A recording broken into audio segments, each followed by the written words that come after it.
గురువుగారు వేదాంగాల గురించి తెలియకుండా వాటి గురించి ప్రస్తావన చేయరాదు అని అంటారు.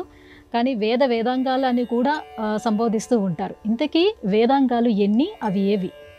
ఈనాటి కాలంలో ఒక మాట చెప్పుకోవాలి అంటే, తెలిసినది గోరంతా, తెలియాల్సినది కొండంతా. ఒక సినిమా నటుడి మాట కావచ్చును గాక, కానీ ఈ మాటలో ప్రతి అక్షరము నిజమే. కాసింత జ్ఞానం కలగగానే పరమాద్భుతంగా కనిపించే విధంగా బొట్లు పెట్టుకొని, రూపధారణతో,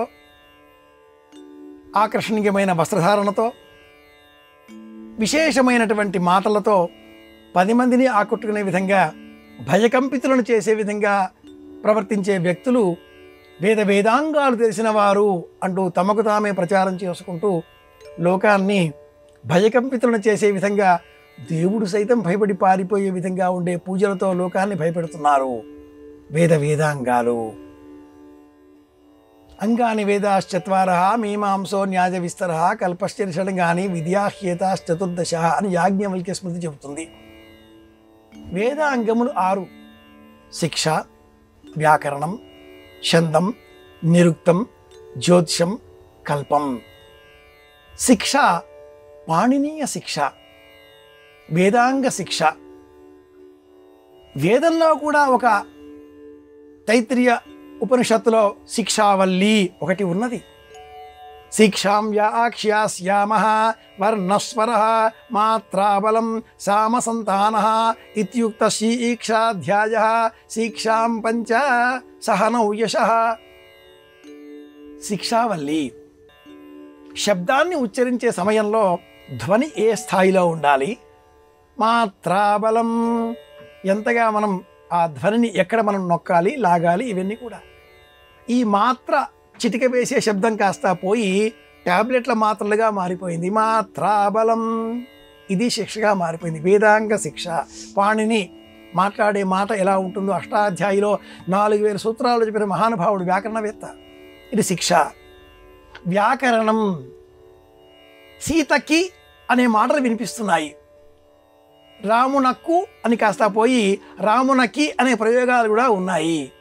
ఈ రోజుల్లో ఎవరికి తోచినది వాళ్ళు మాట్లాడుతూ ఉన్నారు. స్నానించి ఇంచు ప్రయోగాలు చేస్తున్నారు. భాషా దోషాలు ఇది అని పట్టరాకుండా మాట్లాడేటటువంటి నేపథ్యంలో వ్యాకరణాన్ని ఎవరు పట్టించుకునేది? పాణిని చెప్పి ఉన్నాడు, ఇది వేదాంగ సంబంధమైనటువంటి శాస్త్రం. ఎక్కడ అగ్ని అన్న పదం వాడాలో, ఎక్కడ పురోహిత శబ్దం వాడాలో ప్రతిదీ ప్రత్యేకంగా ఇదమిత్తంగా ఉండే శాస్త్రం వ్యాకరణం. ఛందం ఆహ్లాదాన్ని కలిగించేది, నియమపూర్వకమైన జీవితాన్ని గడిపేది. ఛాందసుడు అన్న పదాన్ని పుట్టించిన శాస్త్రమే ఛందస్సు, లక్షణ శాస్త్రం.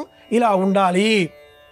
గాయత్రి ఛందస్సు, త్రిష్టుపు ఛందస్సు, అనుష్టుపు ఛందస్సు, ఇవన్నీ వేదాంగ సంబంధితమైన వేద మార్గాన్ని బోధించేటటువంటి నియమాలు. ఇవి తెలియకుండా మనం వేదం గురించి మాట్లాడకూడదు. నిరుక్తం. వేదంలో ఉండే ప్రతి పదానికి ఇది అర్థం అంటూ నిరూపించేటటువంటి శాస్త్రం, వ్యాసుడు అందించిన శాస్త్రం ఇది. జ్యోతిషం. లగధుడు అందించిన మహాశాస్త్రం ఇది. జ్యోతిషం. నక్షత్రాలు ఉన్నంతకాలం మనకు ఆరోగ్యాన్ని, ఆనందాన్ని ప్రసాదించేది. ఎప్పుడు ఏ యజ్ఞం చేయాలో చెప్పే ఈ శాస్త్రాన్ని లగధుడు అనే పండితుడు అందించి ఉన్నాడు. విమాన శాస్త్రం కూడా ఇందులోనే మనం గమనించవచ్చు. కల్పశాస్త్రము. ఏ యజ్ఞాన్ని ఎప్పుడు చేయాలి, ఏ వ్రతాన్ని ఎప్పుడు చేయాలి అనేటటువంటి సమస్త శాస్త్రాలు ఈ కల్పంలో చెప్పబడి ఉన్నాయి. ఇవి 6. ఈ 6 శిక్ష, వ్యాకరణం, ఛందం, నిరుక్తం, జ్యోతిషం, కల్పం. ఇవి 6 తెలిస్తేనే వేదాన్ని గురించి ఒక్కటో రెండో పదములు పలికే యోగ్యత కలుగుతుంది అంటుంది శాస్త్రం. ఇది విషయం.